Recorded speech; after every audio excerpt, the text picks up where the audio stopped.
ওং জননীং শারদাং দেবীং রামকৃষ্ণং জগদ্গুরুং পাদপদ্মে তয়স্থিত্বা প্রণমামি মুহুর্মুহুর।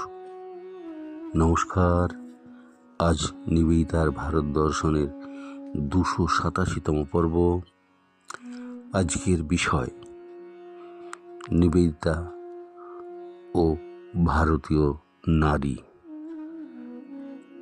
শ্রীরামকৃষ্ণদেব যেমন দক্ষিণেশ্বরে বসে ভারতবর্ষের চিন্তন মনন ঈশ্বর কেন্দ্রিক ভাবনাটিকে তার ল্যাবরেটরিতে তিল তিল করে ভাবি কালের আধ্যাত্মিক চেতনাগ্রস্ত মানুষদের সামনে এক নতুন দিগন্তের আলোক দিশা খুলে দিয়েছিলেন, যে আলোক দিশাটি স্বামী বিবেকানন্দের দ্বারা বিশ্বময় ছড়িয়ে পড়েছিল। নিবেদিতার ভারতীয় নারী এবং তাদের প্রতি তার চিন্তা, ছোট্ট ভাবনা, সেটি আজ মহিরুহে পরিণত হয়েছে। নিবেদিতার ভারত দর্শন বিভিন্ন প্রসঙ্গ নিয়ে, হাজারো প্রসঙ্গ হয়তো আসবে, কিন্তু তার মধ্যে যা যা আমরা একটির পর একটি আলোচনার মধ্যে নিয়ে আসছি, প্রত্যেকটি আলোচনার মধ্যে নিবেদিতার একটা স্বতন্ত্র ভাবনা কেন্দ্রীভূত থাকতো, সেটা আমরা অনুভব করি। আজ নিবেদিতাকে নিয়ে অনেক আলোচনা করার সুযোগ রয়েছে এবং সেটা সম্ভব হয়ে উঠবে আমাদেরই চিন্তা এবং ভাবনা, তার সাথে গবেষণামূলক চর্চার মাধ্যমে। আজকে যারা উন্মুখ হয়ে থাকেন নিবেদিতার ভারত দর্শন শোনার জন্য, তাদের কাছে নতুনত্বের সন্ধান দেয়া, বিভিন্ন দৃষ্টিকোণ থেকে নিবেদিতাকে তুলে ধরা, সেটা আমার কাছে আজ এক চ্যালেঞ্জ হয়ে উঠেছে। ক্রমশ সেটা আরও বেশি করে বেগবান হয়েছে। আপনাদের আকাঙ্ক্ষা, আপনাদের ভাবনা, আপনাদের আগ্রহ এবং আপনাদের আমার প্রতি শ্রদ্ধার সাথে নতুনত্বের সন্ধানের জন্য অনুরোধ, সেটি আমাকে আরও বেশি করে এ বিষয়ে তথ্য সংগ্রহ করতে, তথ্য খুঁজতে বাধ্য করেছে। তার জন্য আপনাদের কাছেও আমি ঋণী। পবিত্রবাবু আপনাদের কাছে প্রতি রবিবার ভোরের আলো ফোটার পরেই দরজায় কড়া নাড়েন। সকাল 6টাতে শুরু হয় নিবেদিতার ভারত দর্শনের পর্ব। 19 শতকের শেষভাবে বিশেষ করে বাংলাদেশের যেসব মনীষীবৃন্দের আবির্ভাব ঘটেছিল, 19বিংশ শতাব্দীর শেষ ভাগটাতে যাদের অপূর্ব আত্মত্যাগ আজও আমাদের উদ্বুদ্ধ করে, তারা সকলেই ছিলেন সিস্টার নিবেদিতার দ্বারা বিশেষভাবে প্রভাবিত। এটা অস্বীকার করার উপায় নয়। তিনি বিদেশিনী হলেও এদেশে তার নবজন্ম, ভারতকে স্বদেশ রূপে গ্রহণ করা, তারপর সে দেশের সেবা তিনি জীবন দিয়ে সেটি দেখিয়ে দিয়ে গেছেন। তিনি বিদেশিনী আমরা ভাবি, কিন্তু তার মন, প্রাণ, হৃদয় আমরা যদি দেখব, গভীরভাবে তার জীবনটাকে আমরা একটু বিশ্লেষণ করি, দেখব তার মধ্যে এদেশের মানুষের থেকেও অনেক বেশি ভারতীয়ত্ববোধ সর্বদাই খুঁজে পাওয়া যাবে। কারণ আছে, আসলে নিবেদিতা সেই মানুষটির দ্বারা তৈরি হয়েছিলেন যিনি এবং যার গুরু তাদের জীবনগুলি ভারতবর্ষের সাথে, ভারতবর্ষের চিন্তার সাথে, ভারতবর্ষের ভাবনার সাথে, সর্বোপরি গভীর ভারতীয়ত্ব বোধের আলোয় আলোকিত ছিলেন। নিবেদিতা সেই আলো শুধু উজ্জ্বলতা অনুভব করেননি, সেই আলোয় নিজেও আলোকিত হয়েছেন এবং সেই আলোকের ধারায় অপরকে আলোকময় করেছেন।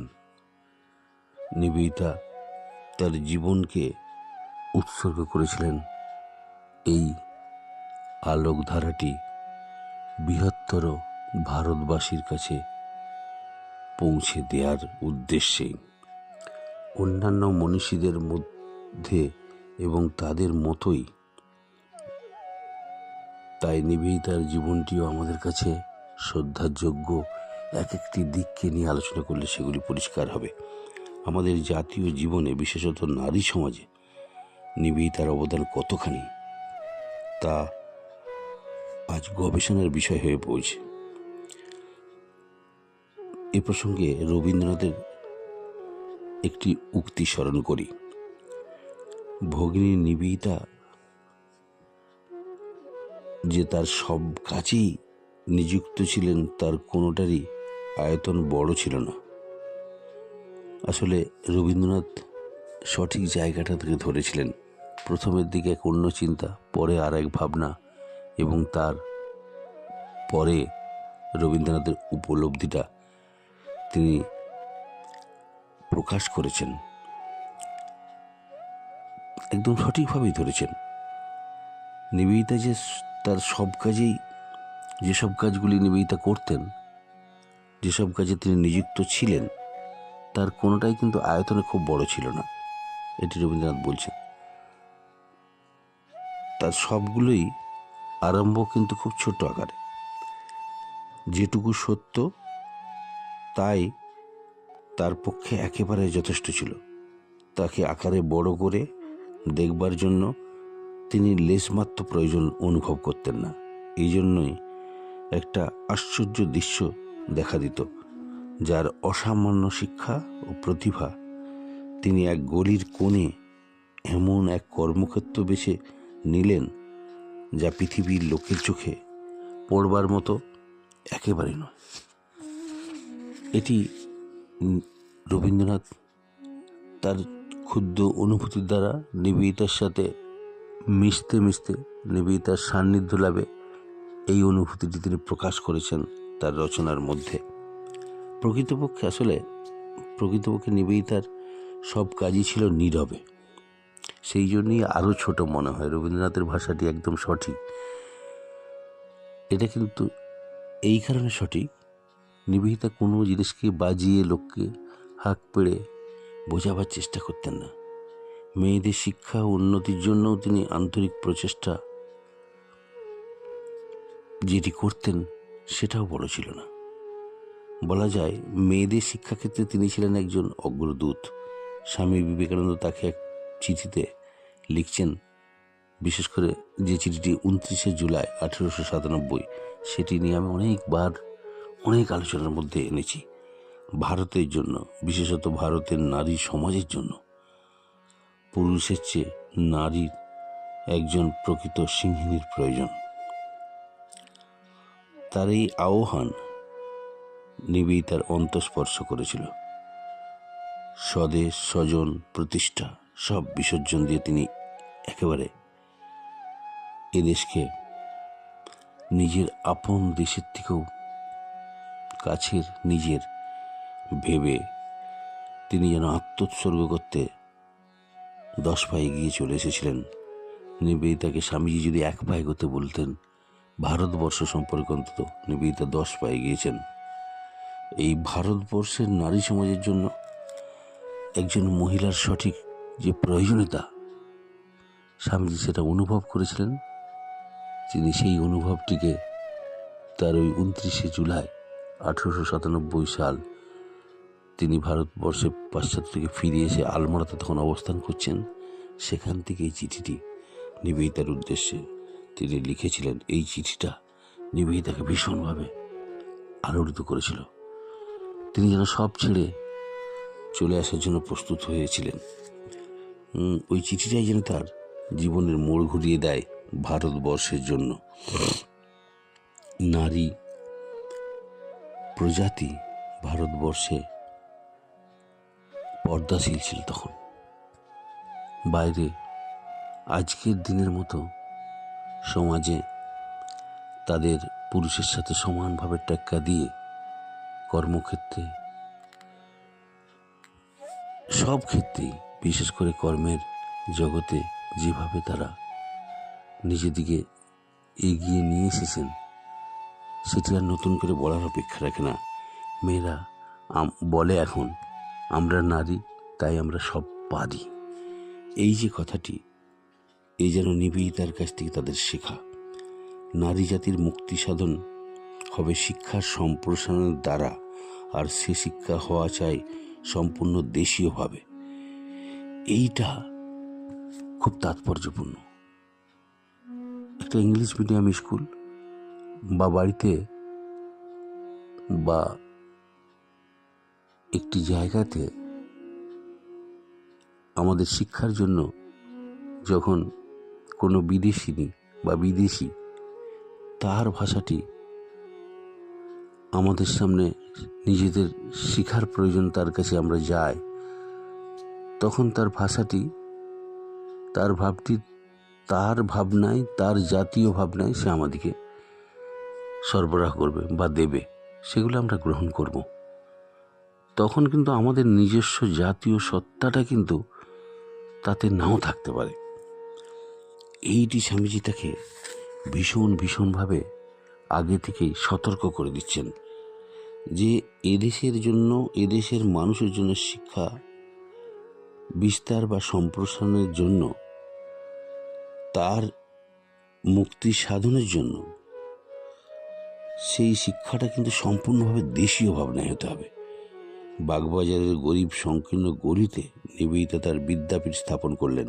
সে যুগে হিন্দু সমাজ, বিশেষ করে মেয়েরা, কতদূর রক্ষণশীল ছিল তা সহজেই কল্পনা করা যায়। নিবেদিতার স্পর্শ বাঁচিয়ে দূর থেকে শিক্ষাদান করেননি। মানুষকে আপন ভেবে তার বিছানায় পর্যন্ত বিশ্রামের অবসর রেখে অসুস্থ মেয়েদের কাছ থেকে শিক্ষা দেওয়ার চেষ্টা করেছেন। অর্থোডক্স সমাজের এদেশীয় মেয়েরা তাকে স্পর্শ করবে না, সমাজ তাদের অচ্যুত করবে, সমাজে তাদের কাছে একটা ভীষণ ঘৃণার বার্তা এসে পৌঁছাবে।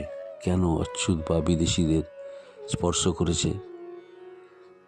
স্বামীজি বলতেন, তুমি আসছো ভারতবর্ষে, এই ভাবনায় আসবে ভারতবর্ষের মানুষেরা, তারা যখন অভাবগ্রস্ত, বাটি হাতে, থালা হাতে, অর্ধনগ্ন অবস্থায় তোমাকে ঘিরে ধরবে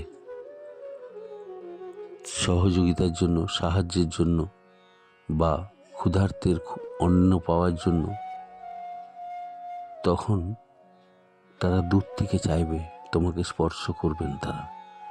তাদের যাত্রা অভিমান, তাদের স্পর্শকাতরতা, সেগুলি কিন্তু কোনোভাবেই তারা বিসর্জন দেবে না। অর্থের বিনিময়ে, খাদ্যের বিনিময়ে তাদের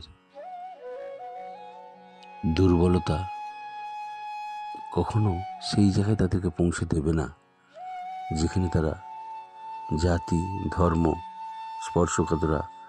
স্পর্শকাতরতা তারা বিসর্জন দেবে। এটা কখনো হবে না। এটি স্বামীজি পরিষ্কার করে তার চিঠির মধ্যে একটি লিখেছিল। আপনাদের সেই আগে আমি অনেকবারই হয়তো বলেছি। সে যুগে হিন্দু সমাজ, বিশেষ করে মেয়েরা, কতদূর রক্ষণশীল ছিল তা সহজেই কল্পনা করা যায়।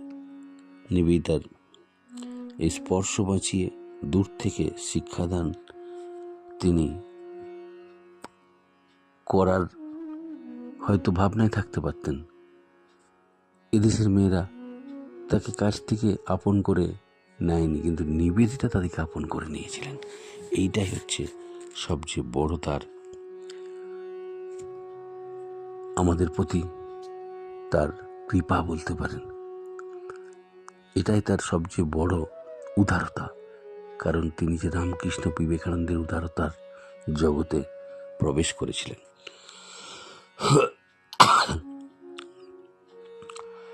ইংরেজ পল্লী চৌরঙ্গী অঞ্চল পরিত্যাগ করে তিনি আশ্রয় নিয়েছিলেন অপরিচ্ছন্ন এক নেটিভ সংস্কারযুক্ত এলাকার মধ্যে, সেটা হলো বাগবাজার। উদ্দেশ্য পল্লীর অধিবাসিনীদের সঙ্গে একাত্মত লাভ। নিবেদিতা তো চৌরঙ্গীতে থেকে তার বন্ধু বান্ধব স্বদেশীয় মানুষদের পাশে থেকে, যখন বিশেষ করে ব্রিটিশ রাজের রাজধানী কলকাতা, সেখানে তো অধিকাংশ ইংরেজ সেখানে বসবাস করছেন। চৌরঙ্গী এলাকা তার নিজের পাড়া বলা যেতে পারে, তার স্বজাতীয়দের বসবাস বলা যেতে পারে। তা যদি তার স্বামী বিবেকানন্দ কেন্দ্রিক শিক্ষা ভাবনাটিকে বাস্তবায়িত করার জন্য নিবেদিতা সিলেক্টেড হয়ে থাকেন, বা নিবেদিতাকে সেই কাজে নিযুক্ত হওয়ার জন্য পাশ্চাত্য থেকে ছুটে আসতে হয়, সে অনায়াসে তার পাড়ায় থেকে তার স্বজাতীয়দের সাথে থেকে বাগবাজারে এসে তাদের শিক্ষা দিয়ে আবার চলে যেতে পারতেন, বা চৌরঙ্গীতে একটা মেয়েদের স্কুল খুলতে পারতেন। কিন্তু সেটা সম্ভব হতো না যদি নিবেদিতা নিজেকে ভারতীয়ত্ববোধের আলোয় আলোকিত করতে পারতেন না। যদি তার ভারতীয়ত্ববোধ সেইভাবে জাগ্রত না হতো, স্বামী বিবেকানন্দের দ্বারাই জাতীয়তাবোধ বা জাতীয় ভাবনায় তাকে উদ্বুদ্ধ না করতেন, তাহলে ভারতবর্ষের নারীদের জন্য একাত্মা হয়ে কাজ করা সেটা কেবল শুধু কথাই রয়ে যেত।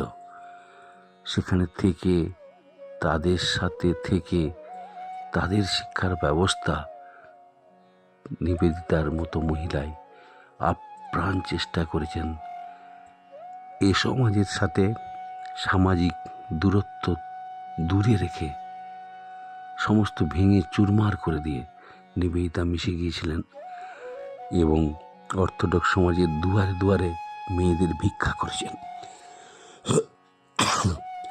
প্রয়োজন কি ছিল? গুরুর আদর্শকে, গুরুর ভাবনাকে বাস্তবায়িত করা। নিবেদিতা সেটা করার জন্য আপ্রাণ প্রয়াস এবং আপ্রাণ চেষ্টা। আমাদের আজকের নারী শিক্ষার অগ্রগতিকে আঙুল তুলে দেখিয়ে দেয়, এর পেছনে নিবেদিতার অনেক বড় অবদান রয়েছে। ছোট্ট করে শুরু করা একদিনের সেই তার কার্যকলাপ আজকে মানুষের কাছে এক আদর্শের সন্ধান দিচ্ছে, দুই সেটার বিস্তার লাভ করছে। নিবেদিতা সর্বদাই নানা কাজে ব্যাপৃত থাকতেন।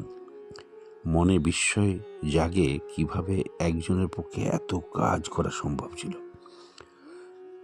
নিজের বই লেখা, স্বদেশী ও বিদেশি কাগজে, বিশেষ করে মডার্ন রিভিউতে বিভিন্ন বিষয়ে প্রবন্ধ রচনা, শিল্প বিষয়ক সমালোচনা, নানা স্তরের লোকের সঙ্গে দেখাশোনা, কথাবার্তা এবং মধ্যে মধ্যে বক্তৃতা সফর। বাস্তবিক সবগুলোর তালিকা দেওয়াও হয়তো সম্ভব হবে না। অন্যদিকে ভারতের স্বাধীনতা সংগ্রাম ও তার মন প্রাণ অধিকার করেছিল বিপ্লবীদের, তিনি নানাভাবে সাহায্য করতেন। অধ্যাপক শঙ্করীবাবু তার লোকমতা নিবেদিতা গ্রন্থে এ বিষয়ে বিস্তৃত বর্ণনা দিয়েছেন। তবে অনন্ত কালের জন্য তদানীন্তনকালের সন্ত্রাসবাদীদের সঙ্গে তার প্রত্যক্ষ যোগাযোগের কোনো সংবাদ কিন্তু আমরা পাই না।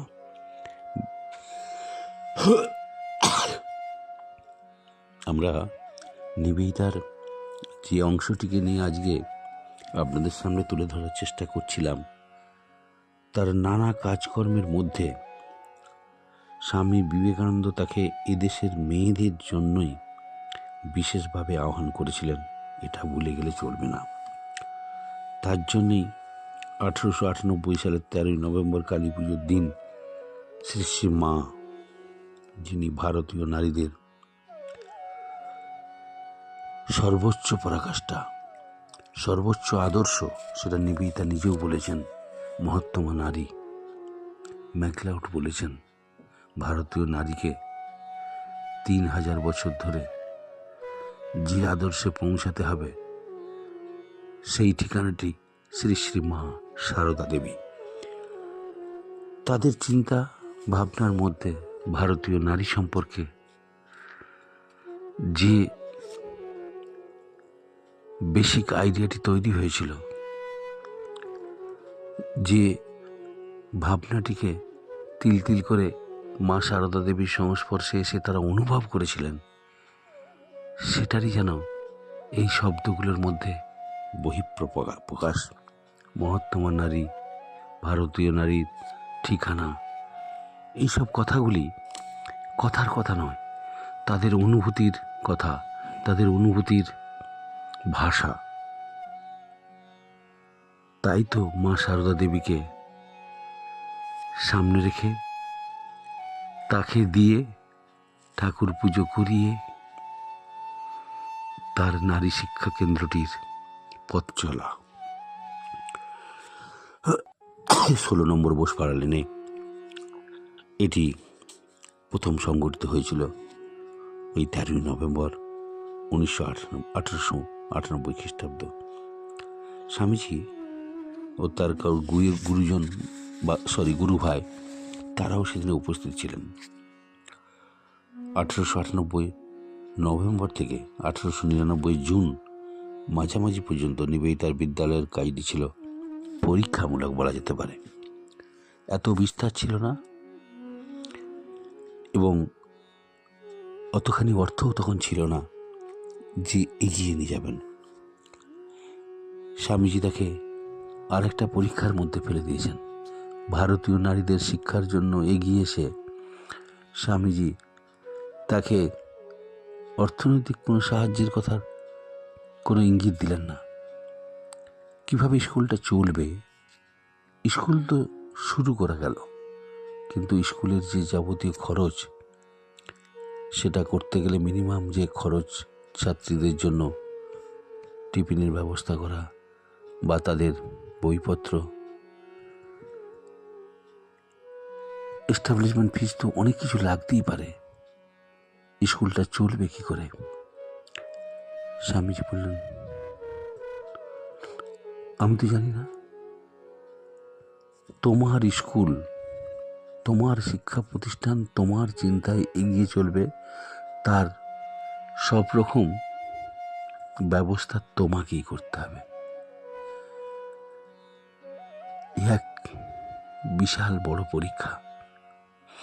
নিবেদিতা চ্যালেঞ্জ নিলেন।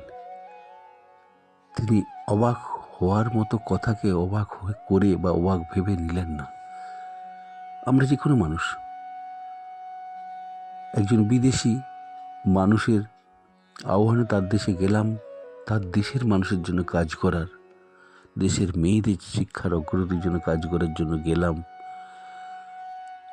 আমাকেই তার অর্থের ব্যবস্থা করতে হবে? এটা কি ধরনের কথা?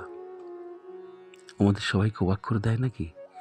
নিবেদিতা অবাক হয়েছিলেন কিনা জানি না, তিনি চ্যালেঞ্জ হিসাবে গ্রহণ করলেন এবং 1.5 বছর ধরে যেটা তিল তিল করে একটা সলতে পাকানো হচ্ছিল স্কুলটার ভাবি কালের জন্য, সেই স্কুলটা টিং টিং করে চলতে চলতে 1.5 বছর ধরে পরীক্ষামূলক একটা শিক্ষা প্রতিষ্ঠানই যেন রয়ে গেল। তারপরে বিদ্যালয়ের ভবিষ্যতের সাফল্য সম্পর্কে তিনি নিশ্চিত হন। স্বামীজির সাথে বিদেশ যাত্রা করলেন অর্থ সংগ্রহের উদ্দেশ্যে। পাশ্চাত্যে গিয়ে এই ভারতীয় নারীদের জন্য, এই স্কুলটি চালাবার জন্য দুয়ারে দুয়ারে ভিক্ষা করলেন। ভারতবর্ষের চিন্তাকে সামনে রেখেই করলেন। কিন্তু সবচেয়ে মজার আনন্দের ব্যাপার, নিবেদিতা পাশ্চাত্যে গেলেন অর্থ সংগ্রহের উদ্দেশ্যে। তার লেখালেখি, সাংবাদিকতার যে সমস্ত আগে থেকেই তার পরিধি ছিল, তার পাশাপাশি ভারতবর্ষের রামায়ণ, মহাভারত, পুরাণ, বেদ, উপনিষদের নির্যাসটিকে নিজের জীবনে অনেকটাই গ্রহণ করে সেগুলি পাশ্চাত্যের মানুষের দুয়ারে দুয়ারে বিলিয়েছেন এবং তা থেকে অর্থ সংগ্রহ করেছেন বক্তৃতাগুলির মাধ্যমে। এগুলি আমাদেরকে বড় ভাবায়। মাকে তার চিঠি লেখা, মা তার চিঠির উত্তরে সারদা দেবীর সাথে যে ইন্টারাকশন চলতে থাকে পত্রের মাধ্যমে, তাতে পরিষ্কার বোঝা যায় নিবেদিতা কিভাবে ভারতীয় ভাবগুলিকে পাশ্চাত্যের মানুষের কাছে ছড়িয়ে দিচ্ছেন। এই যেন স্বামীজিরই একটা রিলিফ মূর্তি, একটা ভাবনার নতুন দিগন্ত। শ্রীরামকৃষ্ণদেবের ভাবনাকে যেমন একদিন স্বামী বিবেকানন্দ পাশ্চাত্যে পৌঁছে দিয়েছিলেন, তার নাম না করে, তার ভাব ভিত্তি বিবেকানন্দের আদর্শের মূল পরাকাষ্ঠা ছিল। নিবেদিতারও তাই। স্বামীজি তাকে যে পথ দেখিয়েছেন, ভারতবর্ষের যে মণিমুক্তের মতো ছড়িয়ে থাকা যে সমস্ত আদর্শগুলি বিবেকানন্দের কাছ থেকে তিল তিল করে সংগ্রহ করেছিলেন, সেগুলিকে তিনি ছড়িয়ে দিলেন পাশ্চাত্যের মানুষের মধ্যে, এবং তারাও ভারতীয়ত্ব বোধে আলো খুঁজে পেলেন। ভারতবর্ষের মানুষের সেবায় পাশ্চাত্যের বহু মানুষ নিবেদিতাকে অর্থনৈতিক সাহায্য করলেন। সেগুলিকে পুঁজি করে নিবেদিতা আবার ফিরে আসবেন, পরে দেখব এদেশে। স্বামীজি 1899 সালের জুন মাসের 20 তারিখে নিবেদিতা তুরীয়ানন্দজি সহ যে দ্বিতীয়বার স্বামীজি পাশ্চাত্যে গমন করলেন, সেই সময় নিবেদিতা তার সাথে সঙ্গী হয়ে গেলেন। উদ্দেশ্য, তার স্কুলটা বন্ধ করে চলে গেলেন ঠিকই, স্কুলটার রিওপেনের জন্য উপযুক্ত অর্থ সংগ্রহ করে তিনি ফিরবেন, এই যেন তার চ্যালেঞ্জ। স্বামীজি ফিরে এসেছিলেন 1900 খ্রিস্টাব্দের ডিসেম্বর মাসে। নিবেদিতা আসলেন না। স্বামীজি 1.5 বছর পরে ফিরে এলেন, কিন্তু নিবেদিতা আসলেন 1902 খ্রিস্টাব্দের ফেব্রুয়ারি পর্যন্ত। পাশ্চাত্যে সুদূর প্রসারী তার ভারতবর্ষের পুরাণ কেন্দ্রিক আলোচনাগুলি পাশ্চাত্যের মানুষকে সমৃদ্ধ করতে শুরু করলো, আর নিবেদিতাও সমৃদ্ধ হতে লাগলেন অর্থনৈতিক দিক দিয়ে। সেই সাবস্টেন্সিয়াল অ্যামাউন্ট সংগ্রহ করে নিবেদিতা ফিরে আসবেন 1902 খ্রিস্টাব্দে। সেই ইতিহাস আমাদের জানা আছে, বা সেটিকে নিয়ে আমরা এগোতে থাকব। কিন্তু উদ্দেশ্য, এইভাবে ভারতীয় নারীদেরকে তিনি প্রজেক্ট করে সেই নারীদেরকে তিনি কিভাবে এগিয়ে নিয়ে যাবেন এই নারী শিক্ষার মাধ্যমে, সেই নারী শিক্ষা প্রতিষ্ঠানটিকে নিবেদিতা সেগুলির জন্য তিল তিল করে আরও বৃহৎ আকারে তৈরি হচ্ছিলেন। বৃহৎ আকারে তিনি নিজেকে তৈরি করছিলেন। পাশ্চাত্য থেকে ফিরে আসার পরের ঘটনাগুলি তাই বলে দেয় আমাদিকে। আমেরিকায় নিবেদিতা নানাভাবে বক্তৃতাগুলি যেভাবে দিতেন, সেখানে অর্থ সংগ্রহের জন্য, সেই কাজের জন্য তিনি the project of the Ramakrishna school for girls নামে একটা আবেদনপত্র তিনি প্রকাশ করেছিলেন। এ বিষয়ে স্বামীজি যেসব পাশ্চাত্য শিষ্যেরা তাকে বিশেষ করে সাহায্য করেন, তাদের মধ্যে অন্যতম বা উল্লেখযোগ্য হলেন লেগেট দম্পতি ও মিসেস বুল। 1900 সালের ডিসেম্বরে স্বামীজি যখন ভারতবর্ষে উদ্দেশ্যে রওনা হয়েছিলেন দ্বিতীয়বার, নিবেদিতা কিন্তু আমেরিকাতে থেকে গেছিলেন, যেটি আমি বলছিলাম। কারণটা হচ্ছে, বারবার তিনি পাশ্চাত্যের মানুষের কাছে ভারতবর্ষের মহানতাকে আরও ভাবিকালে বেশি করে পেতে গেলে তাদের সেবায় আমাদের আত্মনিয়োগ করতে হবে। নিবেদিতা সেটি বোঝাচ্ছেন, কারণ ভারতবর্ষের সংস্কৃতিতে, সভ্যতার ভিতরে পুঞ্জীভূত যে শক্তি রয়েছে, সেগুলি তাদের পুরাণ বলে দিচ্ছে। সেগুলি খুবই আকর্ষণীয়, সেগুলি ভীষণ আমাদের কাছে শিক্ষার। নিজের ভাবনায়, নিজের ভাষায় এমন সুন্দরভাবে পাশ্চাত্যের মানুষের কাছে এদেশের যে ওই ছেঁড়া কাপড়ে বান্ডিল করে বেঁধে রাখা মণিমুক্তগুলিকে তিনি ছড়িয়ে দিলেন পাশ্চাত্যের উদ্দেশ্য ভারতীয় নারীদের সেবায় আত্মনিয়োগ করা। 1902 খ্রিস্টাব্দে ফেব্রুয়ারি মাসে ভারতে আসলেন। এবারে 17 নম্বর বোসপাড়া লেনে সরস্বতী পুজোর দিন থেকেই বিদ্যালয়ের কাজ শুরু হলো। 1902 খ্রিস্টাব্দে 4 জুলাই, অল্প দিনের মধ্যেই ফেব্রুয়ারিতে নিবেদিতা এলেন। 4 জুলাই স্বামীজির শরীর চলে গেল। অত্যন্ত বিচলিত হলেন। ওই সময় বিদ্যালয়ের কাজে তিনি বিশেষ মনোযোগ দিতে পারছিলেন না। তখন তার পাশ্চাত্যের সঙ্গিনী বেট বিদ্যালয়ের দেখাশোনায় সাহায্য করতেন। বিশেষ করতে যখন তিনি বক্তৃতা সফরে যেতেন, বেটের উপরেই বিদ্যালয়ের ভার দিয়ে যেতেন।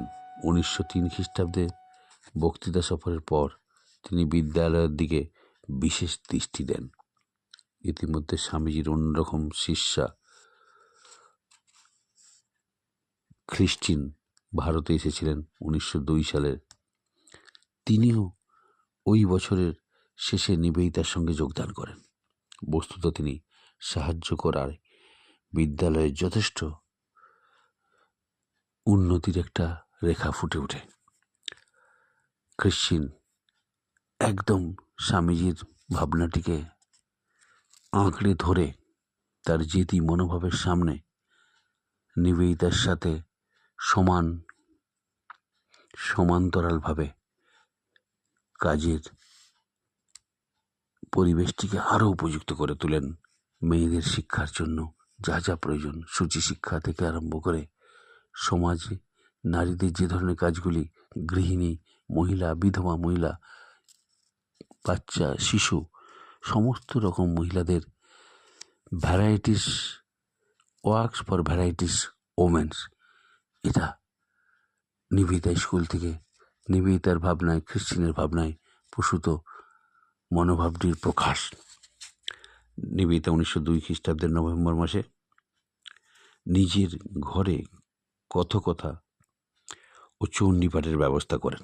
ভাবতে পারেন, নিবেদিতা 1902 খ্রিস্টাব্দে স্বামীজির শরীর চলে যায়, সেই বছরের নভেম্বর মাস থেকে ছোট্ট পরিসরে তার ওই 17 নম্বর বোসপাড়া লেন, সেখানে নিজের ঘরের মধ্যেই কথকথা, যে কথকথাগুলি আমরা পুরাণে পেয়ে থাকি, এদেশের কোনো পণ্ডিত মশাই বা কোনো পূজারী, কোনো ব্রাহ্মণ বা কোনো ভারতীয় যারা ওই বিভিন্ন বই বা বিভিন্ন পুরাণ থেকে বাড়িতে বাড়িতে পড়ে পড়ে বা গানের আকারে মানুষের কাছে পৌঁছে দিয়ে পয়সা ভিক্ষা করত, ঠিক যেন সেরকমই ভূমিকা গ্রহণ করছেন। এখানে একটু অন্যরকম। তিনি নিজের ঘরে বসে এলাকার মানুষদের বোঝাবার চেষ্টা করছেন তিনি কতখানি ভারতীয়ত্ব বোধে তিনি স্বামীজির চিন্তায়, শ্রীরামকৃষ্ণদেবের ভাবনায় ভারতীয়ত্ব বোধ তার রন্ধে রন্ধে যে হাজির হচ্ছে, ভারতীয় কত কথা পুরাণ পাঠ করে তার সাথে আবার চণ্ডী পাঠ, সেগুলোর ব্যবস্থা করছেন। শারদানন্দজি নিজে এসে গীতা পাঠ করতেন ওখানে, সেই ইতিহাস আমরা জানি। সেই সূত্রে অন্তঃপুরে নারীদের সঙ্গে তার যোগাযোগ ও সৌহার্দ্য যেভাবে স্থাপিত হয়, সিস্টার খ্রিস্টিন আসার পরে অন্তত সেটা পুরো স্ত্রী বিভাগটি সামান্যভাবে আরম্ভ করা সম্ভব হয়েছিল। প্রকৃতপক্ষে 1902 সালের পরে এই 1904 সালের দেখব জগদ্ধাত্রী পুজোর দিন বিকেলে একটা স্বতন্ত্র বিদ্যালয় রূপে প্রথম পুরস্তি বিভাগের শুরু হলো। সেই বিভাগটি সম্পূর্ণভাবে খ্রিশ্চিনের পরিচালনাধীন ছিল। নিবেদিতা তার অজস্র কর্মের মধ্যেও বিদ্যালয় পরিচালনার ভার তিনি বহন করতেন। অসাধারণ বিদুষী হয়েও ওই বিদ্যালয়ের অজ্ঞ ছোট ছোট মেয়েদের শিক্ষা দিতেন ধৈর্যের সঙ্গে। ওই লেভেলে নেমে গিয়ে বাচ্চাদের শিক্ষা দিতে গেলে একটি বড় জিনিস প্রয়োজন। যারা শিক্ষক শিক্ষিকা তারা অন্তত বোঝেন যে আমার নিজের অনেক পাণ্ডিত্য থাকতে পারে, অনেক একাডেমিক কোয়ালিফিকেশন থাকতে পারে, যখন কাউকে শিক্ষা দেওয়ার জন্য তার সামনে বসে থাকা ছোট্ট শিশুগুলি তার কাছ থেকে শিক্ষা পাওয়ার অপেক্ষায় থাকে, যতক্ষণ না তার লেভেলে নেমে আসা যায় আমার পাণ্ডিত্যগুলির রহস্য তারা বুঝতে পারবে না। আমার পাণ্ডিত্য যদি তাদের উপরে ফলাবার চেষ্টা করি তাহলে ভস্মে ছাই ঢালা ছাড়া আর কিছু নয়। তাই নিবেদিতার চিন্তা ভাবনার মধ্যে ওই নিজে এত শিক্ষার আলোয় আলোকিত নিজের চিন্তা ভাবনার মধ্যে বিশালতা রয়েছে, সেটিকে কখনো বাদ দিয়ে কোনোভাবেই সম্ভব নয় ওই বাচ্চাদের শিক্ষা দেয়া। তাদের লেভেলে নেমে আসতে হবে, তাদের সমান্তরালভাবে মিশে তাদেরকে শিক্ষা দিলে সেটি সবচেয়ে বেশি গ্রহণযোগ্যতা থাকবে। এটি নিবেদিতার জীবন থেকে আমরা খুঁজে পাই। সেটি তিনি করতেন, তাদের সাথে মিশে, তাদের সাথে গল্প করে, তাদের সাথে সম লেভেলে নেমে শিক্ষা দেওয়ার তিনি পক্ষপাতী নয়, সেটি করে দেখিয়ে গেছেন। নিবেদিতা তার অজস্র কাজের ফাঁকেও এগুলি তিনি করতেন। মেয়েদের শিক্ষা দিতেন ধৈর্যের সাথে, তাদের সাথে বসে। সরলাবালা সরকারের লেখার থেকে আমরা পাই নিবেদিতাকে যে রূপ দেখিয়েছে, একটা অসাধারণ বই রয়েছে তার। সেই গ্রন্থে তিনি চমৎকারভাবে একটি রেখাচিত্র তুলে ধরেছেন। ভারতীয় মেয়েদের শিক্ষা নিয়ে তিনি গভীরভাবে চিন্তা করেছেন। তিনি ছিলেন আদর্শ শিক্ষয়িত্রী, বুঝেছিলেন বিদেশি শিক্ষার অনুকরণের দ্বারা শিক্ষার যথার্থ ফল লাভ অসম্ভব। জাতীয় আদর্শের প্রতি লক্ষ্য রেখে বর্তমান পরিস্থিতির উপযোগী শিক্ষার ব্যবস্থা ভীষণ প্রয়োজন। তার মতে ভারতীয় নারীদের জন্য এমন একটি শিক্ষা ব্যবস্থা প্রয়োজন যার লক্ষ্য হবে মানসিক ও আধ্যাত্মিক বৃত্তিগুলোর পরস্পরের সহযোগিতায় বিকাশ সাধন। নিবেদিতা দৃঢ়তার সঙ্গে hints on national education in India গ্রন্থে বলেছেন, অপর সকল দেশ অপেক্ষা ভারতই বিশেষভাবে মহীয়সী নারীকুলের জন্মদাত্রী। ইতিহাস সাহিত্য যেদিকেই দৃষ্টিপাত করি না কেন সর্বত্র তাদের মহিমাময় মূর্তি উদ্ভাসিত। ভারতের ইতিহাস এবং সান্নিধ্য, ইতিহাসে অন্তত, সাহিত্যে অন্তত নারীত্বের যে আদর্শ বিরাজমান, যে শিক্ষা প্রথম থেকে শেষ পর্যন্ত সেই আদর্শকে উচ্চ স্থান না দেয় তা কখনোই ভারতীয় নারীদের প্রকৃত শিক্ষা রূপে পরিগণিত হতে পারে না।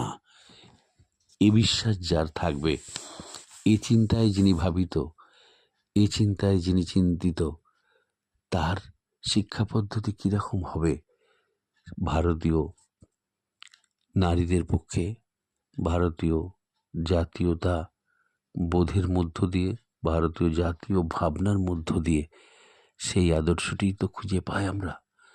নিবেদিতা সেই জাতীয় ভাবনাটিকেই নারী শিক্ষার ক্ষেত্রে প্রয়োগ করেছিলেন। আসলে বিবেকানন্দ সেটিই চেয়েছিলেন। ভারতীয় নারী ও নিবেদিতা, এই প্রসঙ্গ নিয়ে আলোচনা শুরু করলাম। আরও কয়েকটি পর্ব চলবে। আপনাদের সকলের সহযোগিতা উৎসাহ কামনা। সকলে ভালো থাকবেন। ওং অসত উমা সদ্গময় তমস উমা জ্যোতির্গময়। ওং শান্তি শান্তি শান্তি। হরি ওম তৎসৎ। শ্রীরাম ও কৃষ্ণ অর্পণমস্তু।